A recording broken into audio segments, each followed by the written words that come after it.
A paz do Senhor para os irmãos. Estamos iniciando mais uma vez a Escola Dominical e convidamos a você que está em casa para ficar junto conosco, para que todos nós juntos possamos aprender e estudar a Palavra de Deus. Iremos aqui, estudamos aqui da escola e você aí em casa pode estudar aí na tua casa, do conforto, do teu lar. Fica conosco até o final desta aula, porque Deus tem uma palavra para nós e para você que está nos ouvindo aí de casa neste momento. Estamos aqui mais uma vez, meus irmãos, estudando a lição de número 9. A lição de número 9, e ela tem como título: O contentamento e a generosidade do cristão agrada a Deus.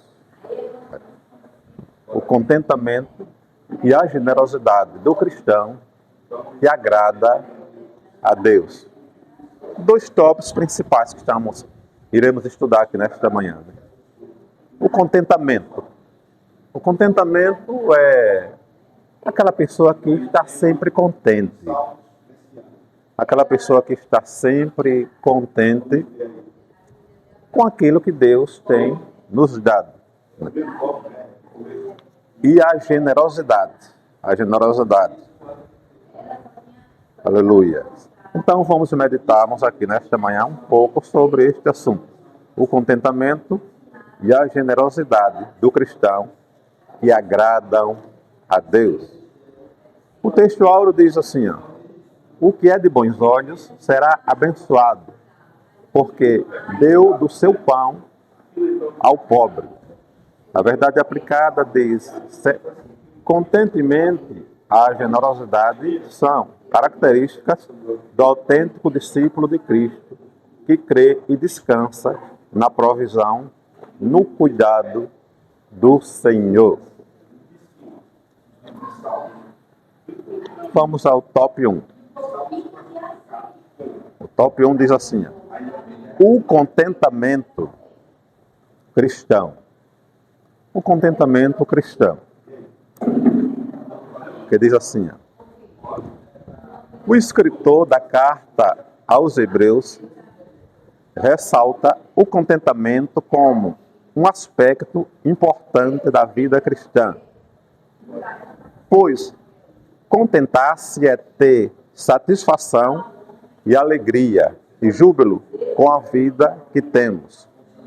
A Bíblia fala bastante de contentamento, destacando que somente Deus é manancial de alegria e satisfação plena. Satisfação plena. O contentamento cristão. Olha, o contentamento cristão. Está dizendo, não está falando de o contentamento, está falando de o contentamento cristão. Contentamento é estarmos contentes.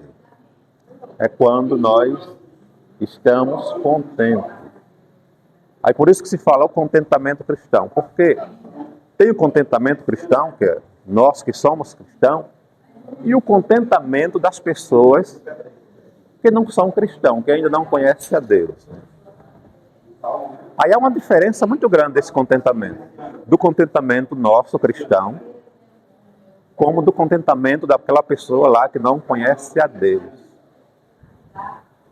O contentamento cristão, você se contenta com aquilo que Deus tem te dado. Não tem uma boa casa, não tem uma casa grande, não tem uma casa confortável, luxuosa, mas você se contenta, você dá graças a Deus pelo seu lar. Não é isso mesmo? Você dá graças a Deus pelo seu lar, o lar que você tem. É o 9. Você pode não ter aquela casa bonita, aquela casa luxuosa, mas você chega para Deus e diz, obrigado, Senhor. Obrigado, Senhor, pelo lar que o Senhor tem me dado. Eu estou contente. Só o fato de eu não estar pagando o aluguel, Só o fato de eu não estar pagando aluguel já é uma bênção. Nós nos contentamos. Por isso que é o contentamento cristão. Nós nos contentamos com o pouco, o que Deus tem nos dado. Já o homem lá no mundo, sem conhecer a Cristo, ele não se contenta com quase nada. Ele às vezes está mergulhado em bênção, está mergulhado numa vida abundante, mas ele tem um espírito dentro dele de reclamar. Ele tem aquele espírito de reclamar, aquele espírito de reclamação. Não é isso, meu irmão? Tem pessoas lá no mundo com um bom salário, uma boa casa, um carro novo, mas não se contentam. Eles não se contentam tanto com o que têm, que eles às vezes começam a fazer coisas erradas para ganharem mais dinheiro ainda. Começam a fazer coisas erradas, absurdas, e termina caindo nas garras da justiça e serem punidos. Por quê? Porque eles não se contentam. Eles não se contentam com aquilo que Deus tem dado a eles. Aí por isso que fala aqui, ó, o contentamento cristão. Eu não tenho um bom salário, não tenho uma boa renda, não tenho um bom lar, não tenho um bom carro, mas tudo que eu tenho, a ti, meu Deus, eu dou graças. Né? Tudo que eu tenho, a ti, meu Deus, eu dou graças. A gente se contenta, né, irmão? A gente se contenta. Nem temos inveja do ímpio. Nem nós temos inveja do ímpio que estão prosperando lá, uma vida abundante, uma vida regozijada. Mas o bem maior, o bem melhor, que é Deus na nossa vida, e essa paz maravilhosa que nós temos com Ele, dinheiro nenhum paga. Dinheiro nenhum paga. Dinheiro nenhum paga essa paz, essa felicidade que Deus nos tem dado. O fato de estarmos aqui tranquilos, a conta às vezes está lá vazia, não tem nada. A conta está lá vazia, não tem nada. Alguma merrequinha, alguma coisinha, né? Está lá, não tem nada. Mas temos essa paz de espírito no nosso coração. Não existe nada melhor do que a paz. Não existe nada melhor do que a paz. Do que estarmos aqui sossegados, chegamos até aqui para nos reunirmos e adorarmos ao Senhor com essa tranquilidade. Isso é bom demais. Quantas pessoas ricas, quantas pessoas que estão abundantemente, grandes empresários, muito dinheiro, mas essas horas estão conturbados, estão preocupados com problemas. Filhos sendo presos, dando trabalho à justiça. Eles não têm sossego, não têm essa liberdade de nós chegarmos assim, de sairmos assim, na rua, porque eles têm medo, vivem com medo. Eles vivem com medo, arrodeado de segurança que para nada serve, arrodeado de seguranças que para nada serve. Porque se a nossa segurança não vier do nosso Deus, se a nossa segurança não vier do alto, para nada serve. Andam com medo, tanto dinheiro, tem medo de ser assaltado, medo de ser roubado, tem medo até dos próprios segurança que andam com eles, até dos próprios segurança. Eu vendo comentário e vi um grande rico bilionário, o quarto dele blindado, a casa com a maior das segurança incomparável, um grande bilionário. Eu vendo um documentário, com tudo que tem de segurança, e o quarto dele blindado, tanto por baixo, como parede, como por teto. E um jogo de televisão que antes, quando ele acordava de manhã, antes de abrir a porta do seu quarto, ele olhava a televisão todinha para dentro da sua mansão, ver se estava tudo ok, para poder abrir a porta. Isso é vida? Isso não é vida, não. Não é, irmão? Isso não é vida, não. Viver com medo, viver perturbado. Tanto dinheiro, tanta riqueza, tanta coisa, mas o mais importante, que é o nosso Deus, o mais importante, que é essa liberdade maravilhosa aqui, que o nosso Deus nos proporciona, eles não têm. E eu, você, a igreja, os irmãos, sem pagar nada, nós temos essa riqueza maravilhosa. E estamos aqui em paz, tranquilo aqui, ó, nos contentando com o que Deus nos tem dado. Então esse é, de fato, o verdadeiro contentamento cristão. Nos contemos com aquilo que Deus nos tem dado. Pois contentar-se é satisfação, alegria e júbilo com a vida que temos. Contentarmos é isso, ó. Estamos satisfeitos, jubilados, alegres com essa vida que Deus nos tem dado. Aleluia. Glória a Deus. Com essa vida que Deus nos tem dado. Damos graças ao nosso Deus por tudo.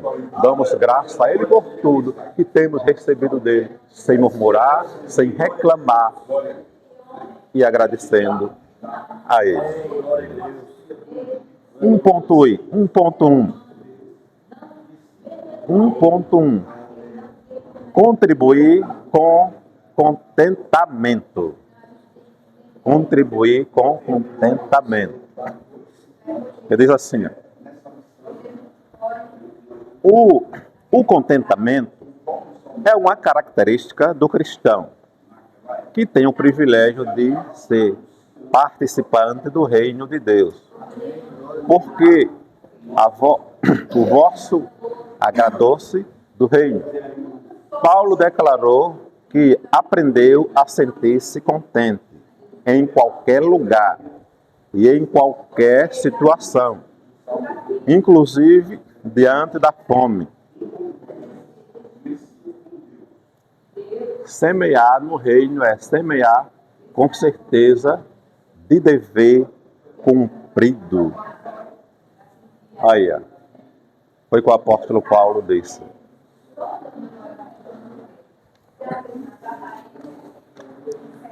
Foi o que o apóstolo Paulo disse. Paulo declarou que aprendeu a sentir-se contente em qualquer lugar e em qualquer situação.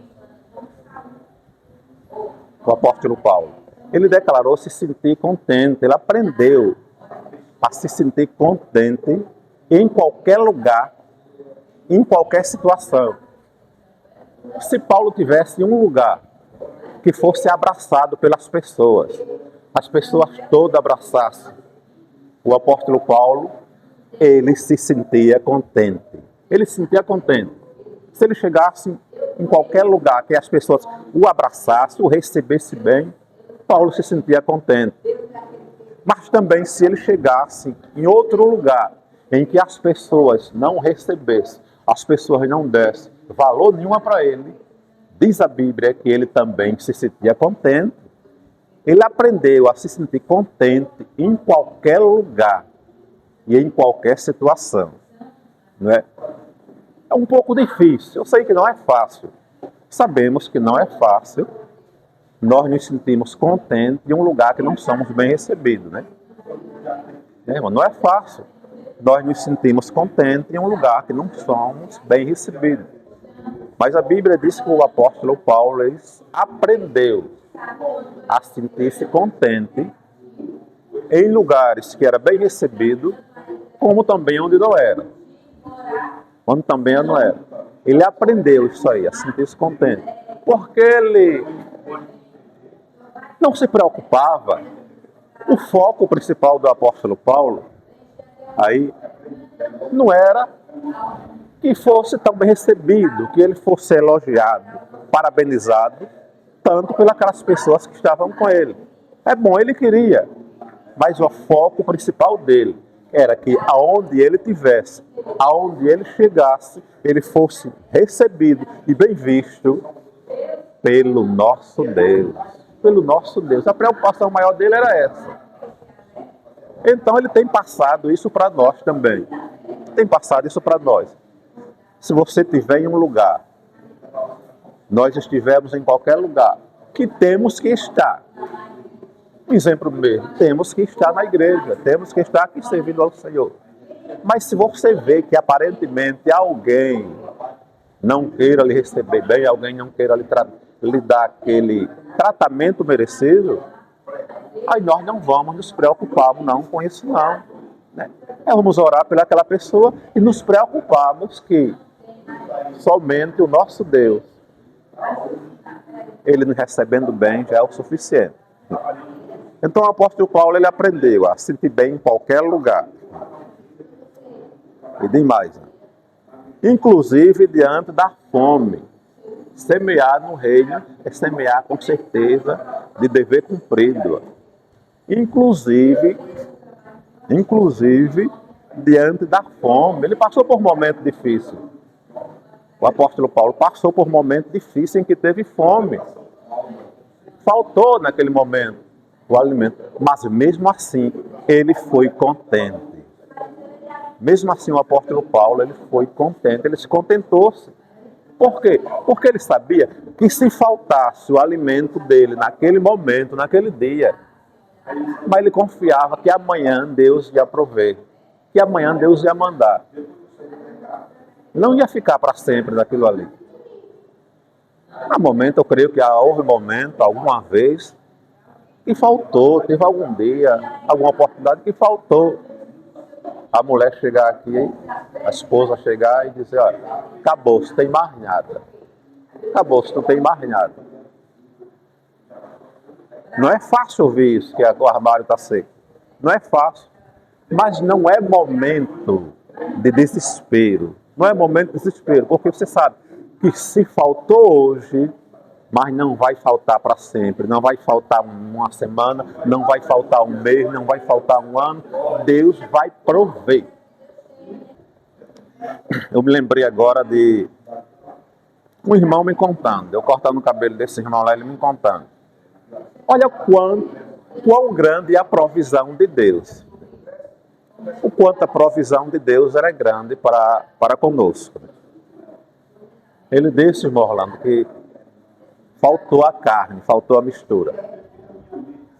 Aí a esposa dele disse, olha, o último pedacinho a gente comeu ontem.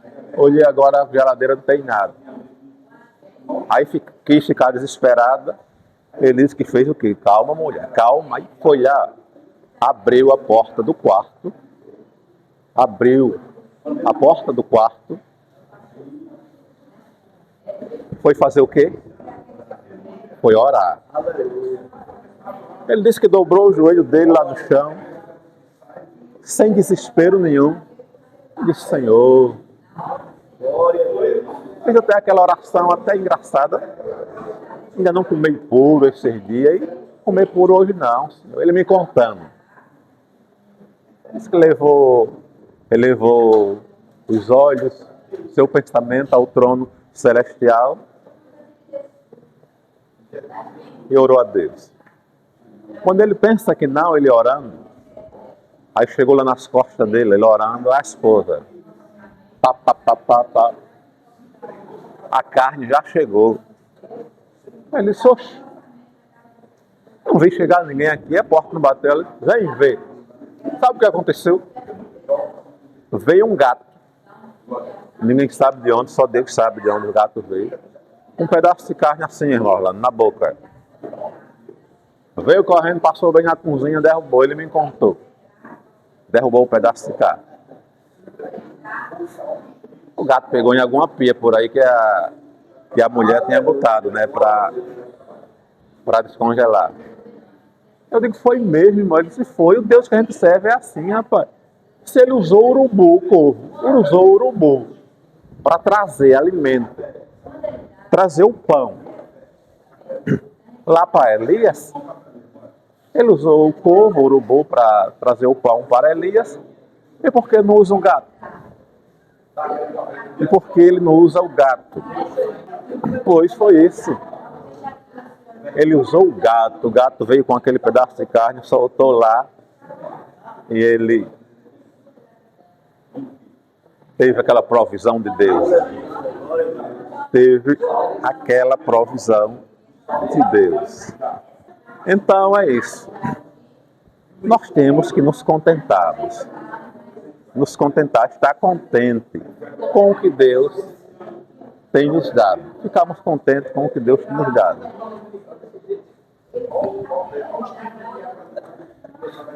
Se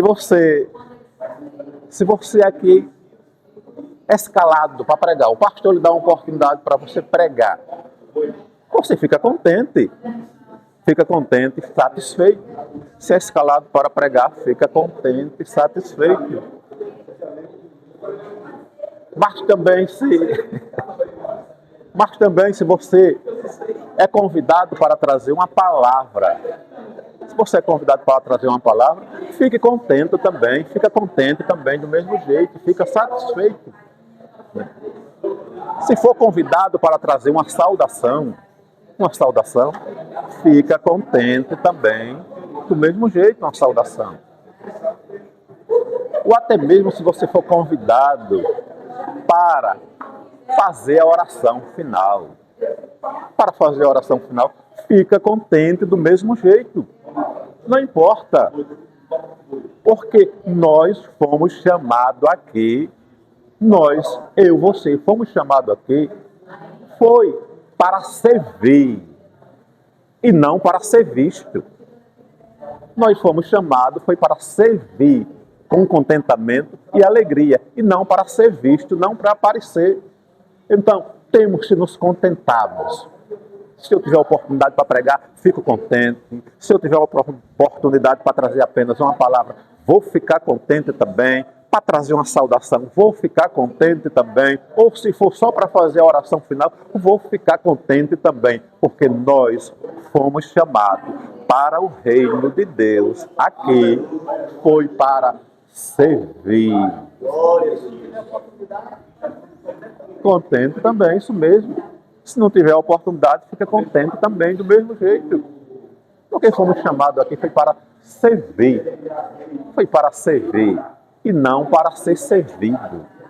Fomos convidados para servir e não para ser visto, e não para aparecer. Então, o contentamento cristão faz parte de nós. Não pode sair de dentro de nós, não. Temos que nos contentarmos. Só tem uma coisa que não devemos nos contentar. Não podemos nos contentar. É com a desobediência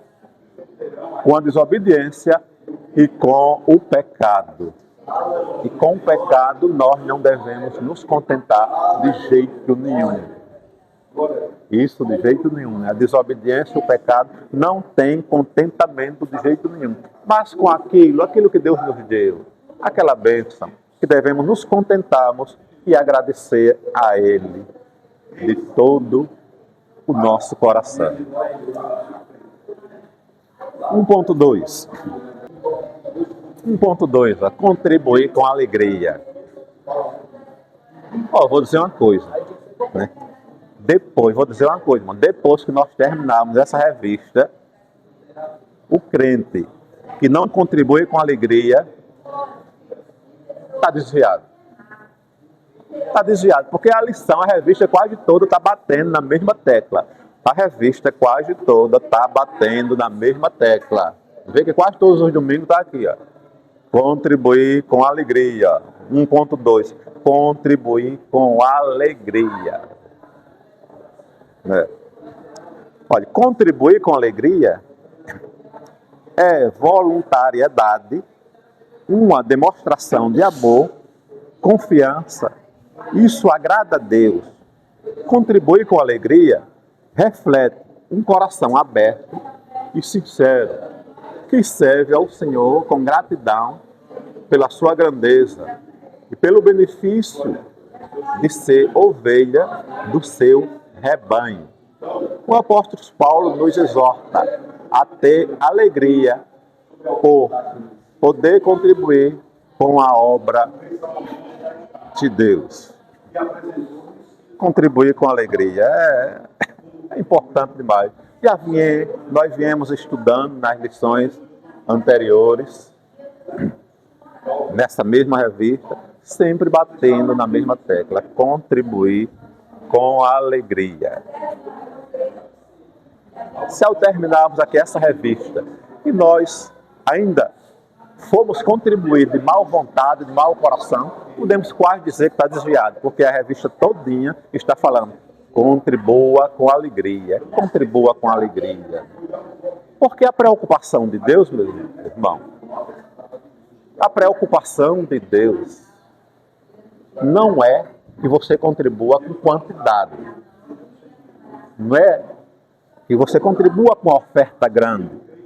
É claro que se pudermos contribuir com uma oferta maior, abençoar a obra de Deus, isso é bom, isso é generoso. Se pode, né? Se você pode contribuir com uma oferta maior, uma oferta elevada, contribua, é maravilhoso. Deus vai aceitar de coração, Ele vai receber. O que não importa, o que Deus não quer saber, é que você vá contribuir para se apresentar. Né? Para se apresentar. 1.2. Contribuir com alegria. Como estava falando. Deus, irmão José, não está preocupado na nossa contribuição, uma contribuição grande, elevada. Como estava falando. Se você puder, se eu puder, se a igreja puder contribuir, dar uma oferta grande, maior, é louvável, é importante. Deus recebe de todo o amor, Deus recebe de todo o seu coração, de toda a sua boa vontade, quando nós damos uma oferta, se puder. O que não pode é querer se apresentar. Eu já vi por onde eu passei, tem muito irmão, pegar ali uma nota de 50 reais, quando vem a salva, aí aqui, para mostrar que pode, para mostrar que é bom. Ainda pega assim, na cabecinha da nota, né? Aí, na salva aqui, e ainda olha de lado, vê se tem alguém olhando, né? Olha de lado, para ver se está alguém olhando. Não adiantou de nada, não agrada a Deus. Isso mesmo. Então, já presenciei pessoas pegarem 50 reais aqui, pontinha do dedo aqui assim, estava passando, na ponta do dedo para todo mundo ver. Ainda olha para os irmãos de lado, esse irmão está vendo aqui, olha.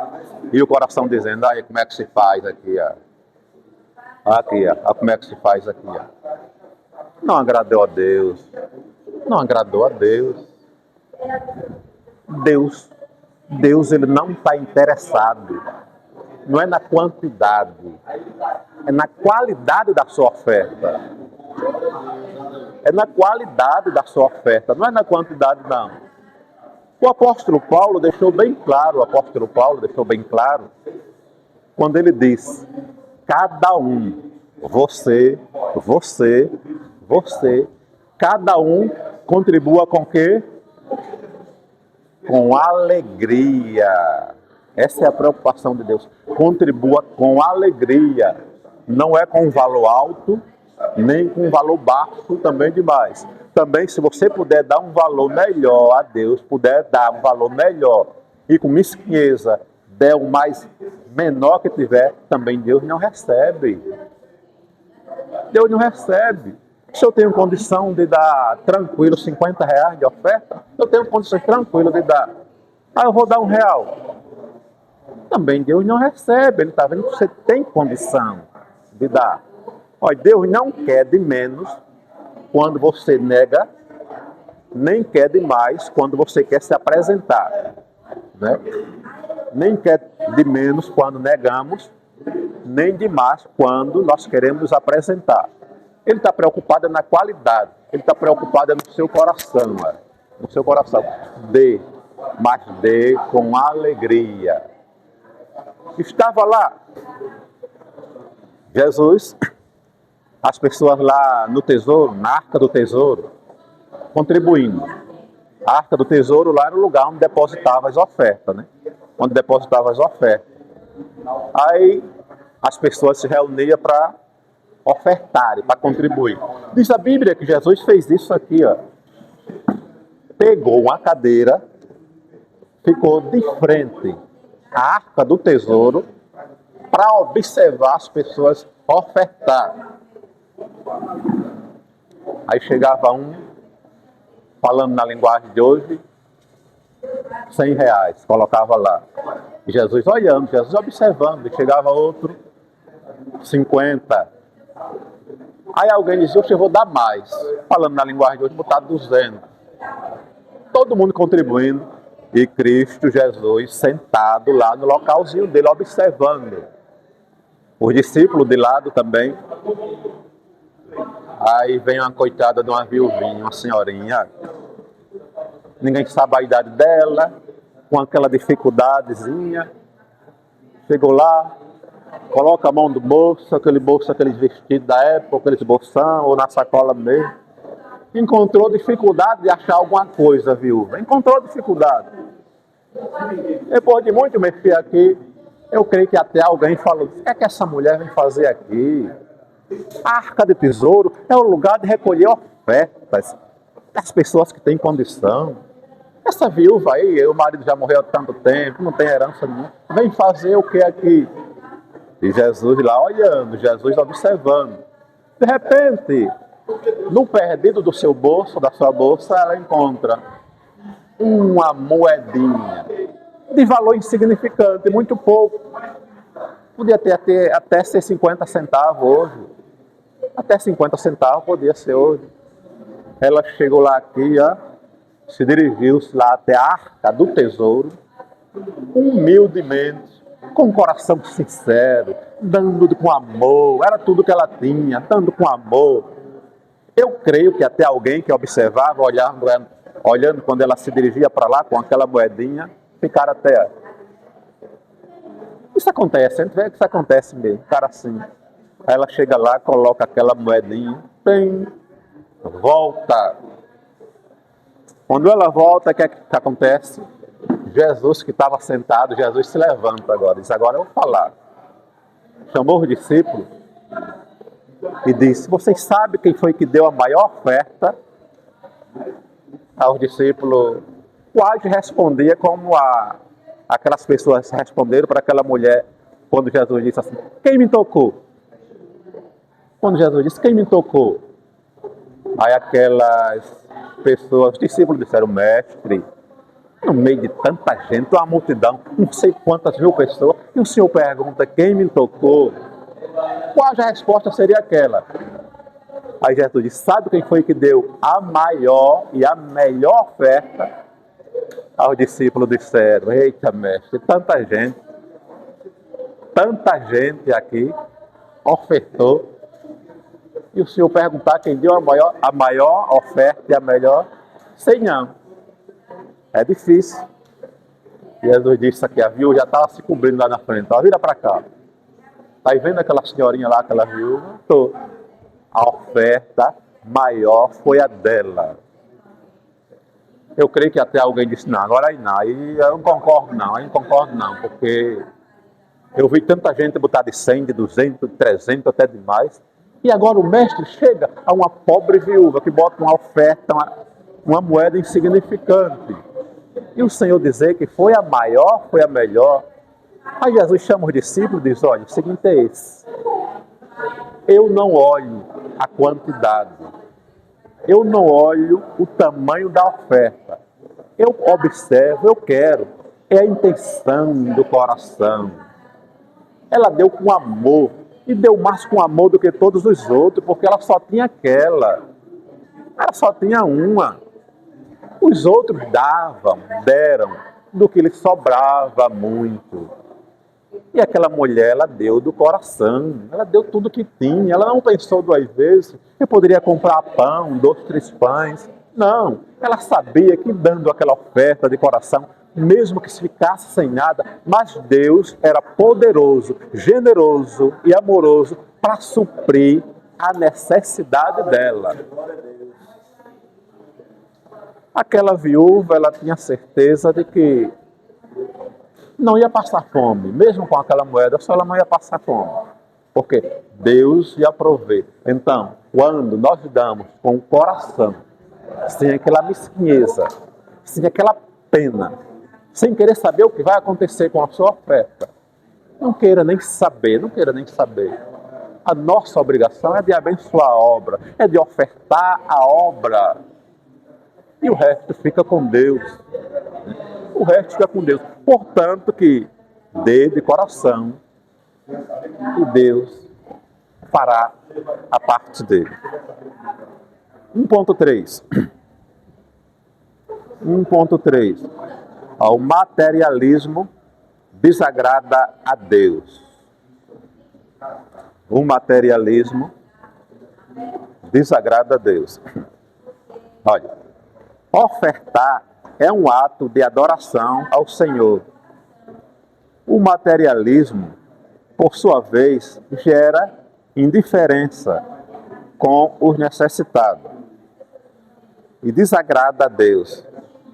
Apegar-se a bens material é como declarar que eles são mais importantes que as riquezas espirituais, vinda de Deus.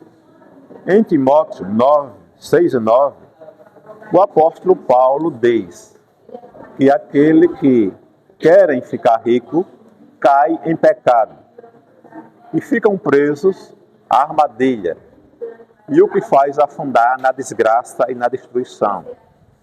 Coloca a confiança em bens materiais, torna o ser humano autossuficiente e rouba dele a alegria de pertencer ao reino de Deus. O materialismo desagrada a Deus. O materialismo é aquela pessoa materialista, que o coração dele está somente aos bens materiais. Tudo que ele faz é só pelo dinheiro, ele só pensa em dinheiro, Ele fecha a mão para ajudar o próximo, ele fecha a mão para ajudar o seu próximo. Ele pode ver qualquer um dos seus irmãos, qualquer um passando por dificuldade, o materialista, mas ele só pensa nele, o negócio dele é só nele. Pode ter dinheiro como for, mas ele não ajuda, porque o negócio dele é só crescer. É só crescer, é só juntar mais, é só granjear mais. O materialista, ele não gosta nem dele mesmo. Ele não gosta nem dele mesmo, materialista. É aquela pessoa avarenta. O materialista, nem dele mesmo ele gosta.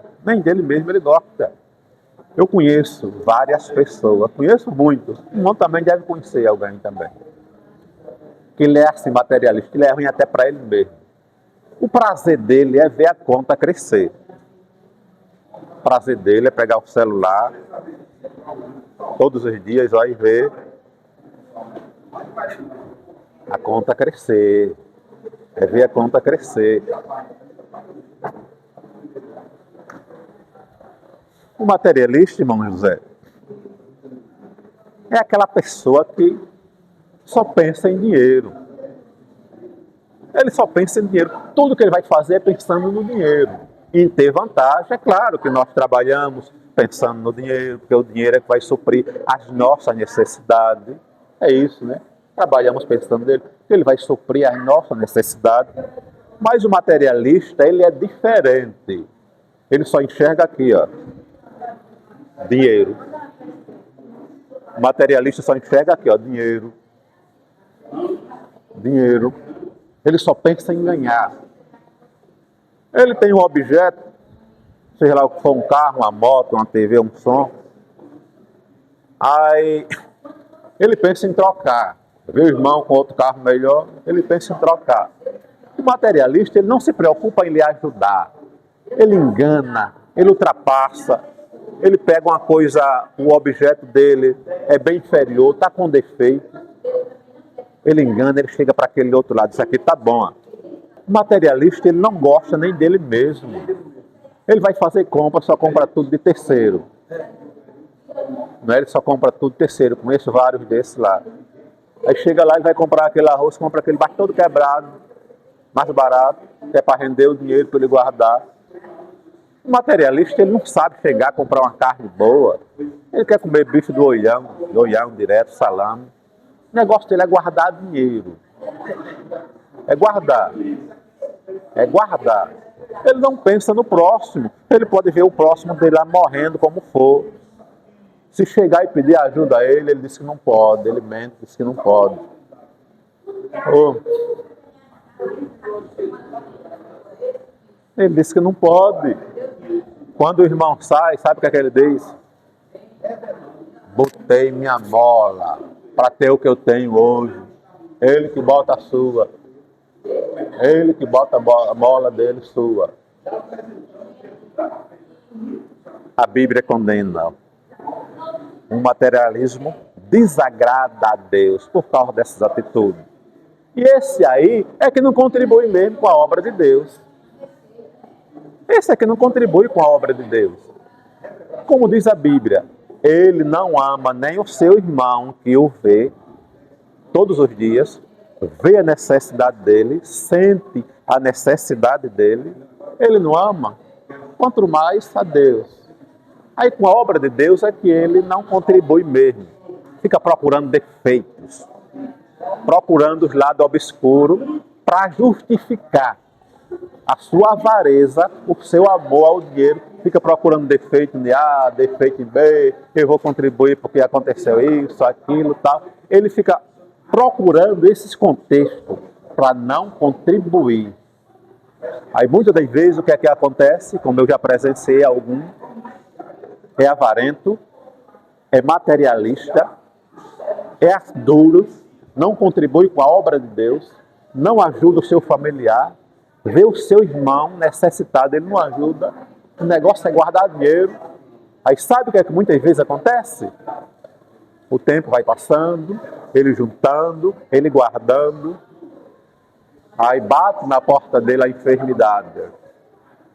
enfermidade pesada, incurável, bate na porta dele, e ele começa a gastar todo aquele dinheiro que ele negligenciou, ele negou a ajudar o seu irmão, ele negou a ajudar o seu parente, o seu próximo, aí começa a gastar com doença, com remédio, com médico, com exame, ou até mesmo ladrão também é. Isso mesmo, ou até mesmo ladrão também. Aí o inimigo chega e rouba.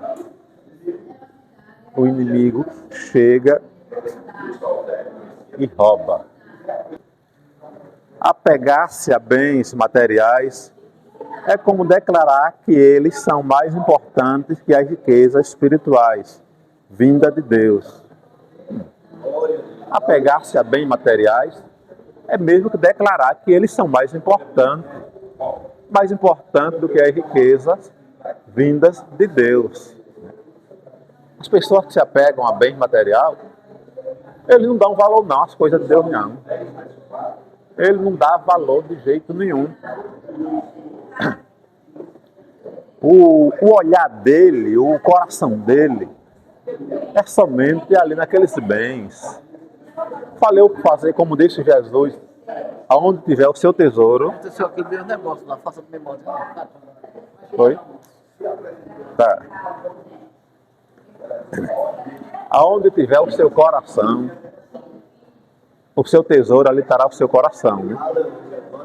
Conforme Jesus disse, onde tiver o seu tesouro, ali estará o seu coração. Então, para apegar-se a bens material, é declarar que eles são mais importantes que as riquezas espirituais vinda de Deus. A pessoa não valoriza, não. Ele não tem um tempo sequer para Deus. Se ele trabalha, tem pessoa que quer trabalhar direto todos os dias, não quer tirar um tempo.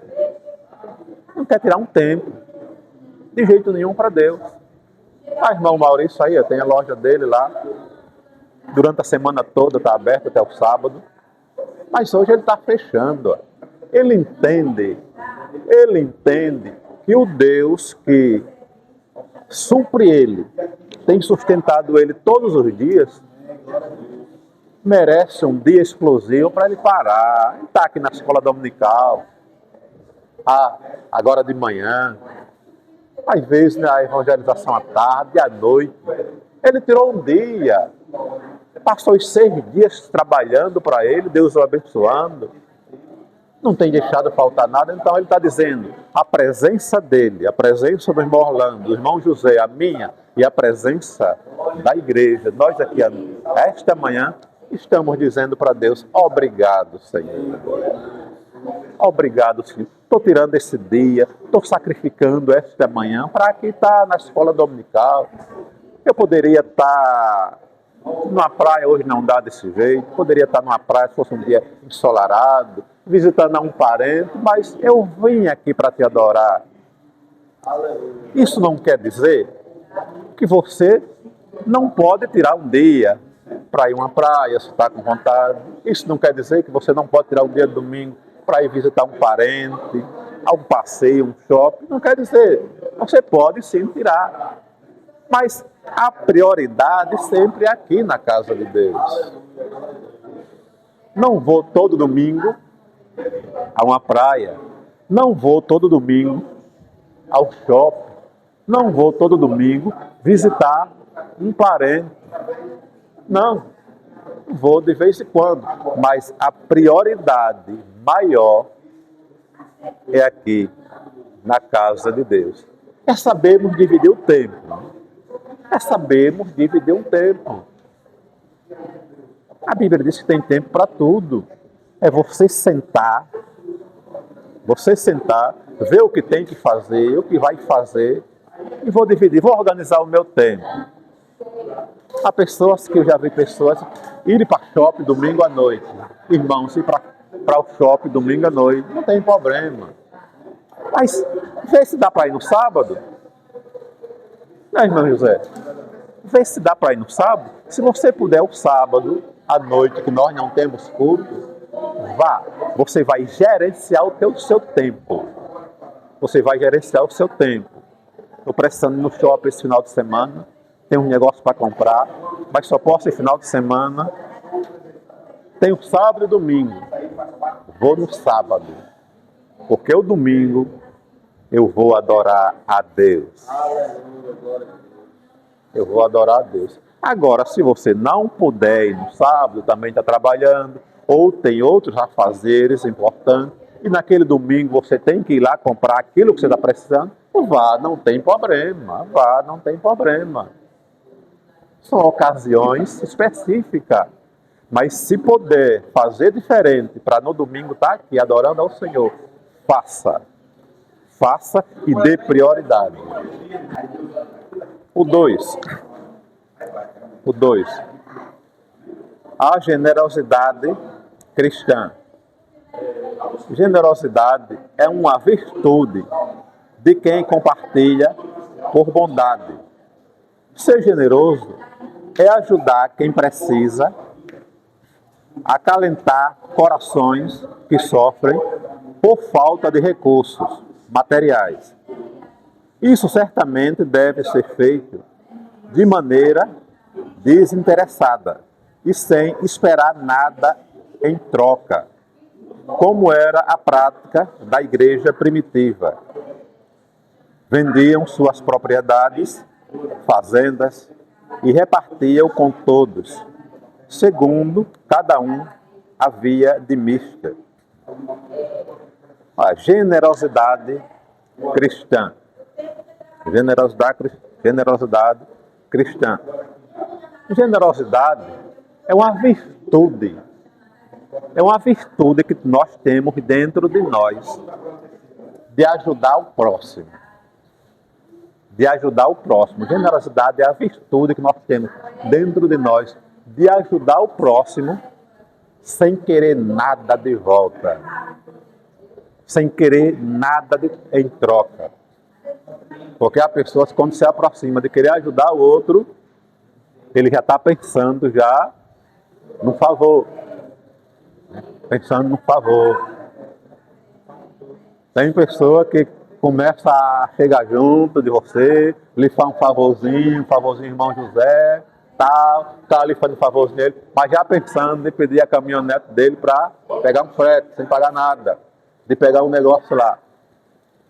Não é generosidade. Eu começar a fazer um favor para o irmão, pensando em pedir a ele outra coisa mais tarde. Generosidade é essa virtude de eu ajudar, sem querer nada em troca. Eu nem penso. E muitas das vezes o generoso, ele ajuda, aquela pessoa que quer gratificar ele diz, não, irmão, precisa não. Precisa não, eu fiz de coração. Olha, a generosidade cristã. Por que está escrito assim? A generosidade cristã. Por que está escrito? Porque tem a generosidade cristã, que é essa nossa, essa bondade de querer ajudar, e tem a da pessoa lá do mundo. E tem a da pessoa lá do mundo.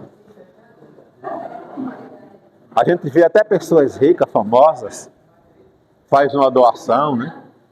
Vai lá, faz uma doação, ajuda o instituto, alguma coisa, aí chega nas redes sociais. Fulano de tal, empresário fulano de tal, doou 5 milhões para a instituição tal.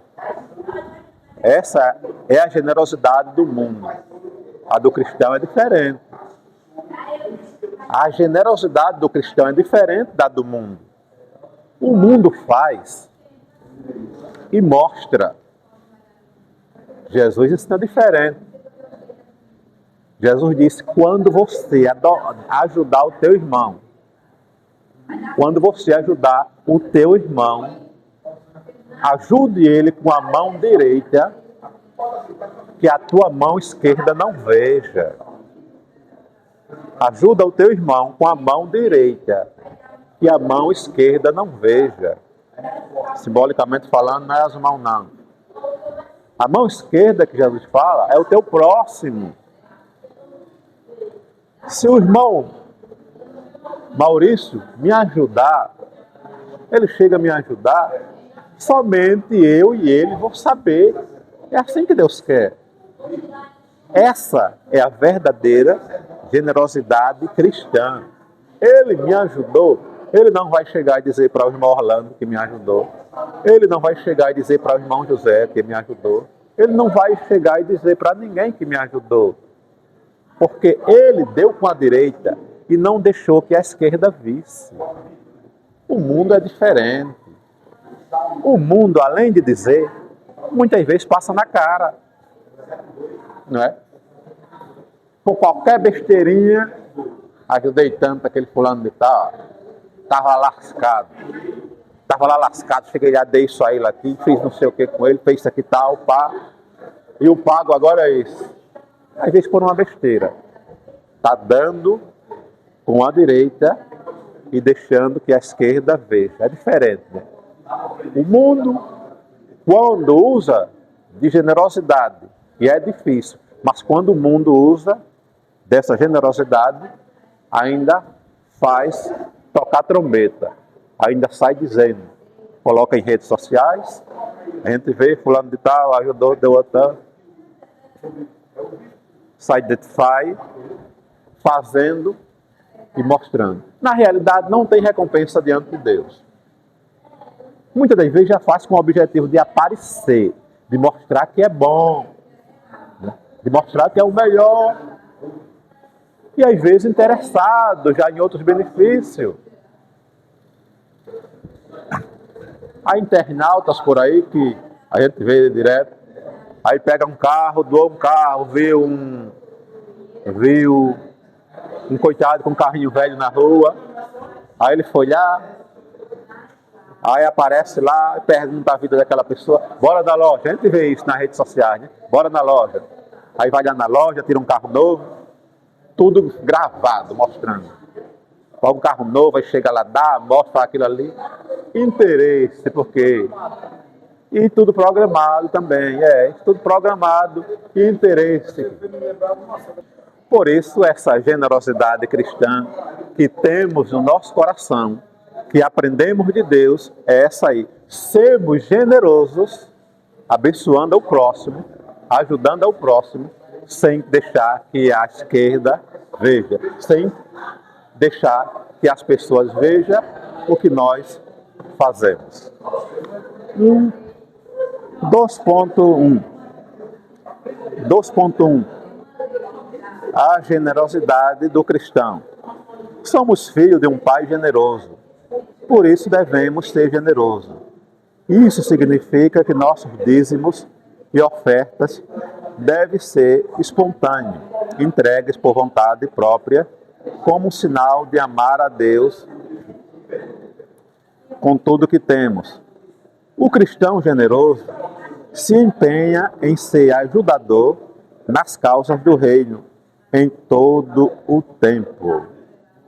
Olha, somos filhos de um pai generoso, por isso vemos a ser generosos também. Somos filhos de um pai generoso, que é o nosso Deus, por isso nós viemos a ser generoso também. Um pai exemplar, ele sempre quer que os filhos sigam os seus passos. Estamos falando de um pai exemplar, né? De um pai exemplar. Ele quer que os filhos sigam sempre os seus passos. Um pai exemplar. Ele quer que os filhos sempre aprendam aquilo que ele aprendeu, que ele deu exemplo bom. Ele quer que o filho siga os seus passos. Bem assim como diz a lição, o nosso Deus. Deus é generoso, Ele é amoroso, então somos filhos dele. Ele quer que sejamos generosos também, né? Quer que sejamos generosos também. Fazemos como disse o apóstolo Paulo. O apóstolo Paulo, ele disse o quê? Sedes meus seguidores. Sedes meus seguidores, como eu sou de Cristo. O apóstolo Paulo pegou o exemplo de Cristo, seguiu o exemplo de Cristo, e nós seguimos também esse bom exemplo. Os bons exemplos têm que ser copiados, os bons exemplos têm que ser seguidos. Né? Se eu vejo um exemplo excelente do irmão Maurício, do irmão Orlando, do irmão José, eu vou seguir o exemplo dele. É um exemplo bom, um exemplo ótimo. Mas se ele tiver um exemplo que não seja agradável, também não vou. São os bons exemplos que devem serem seguidos.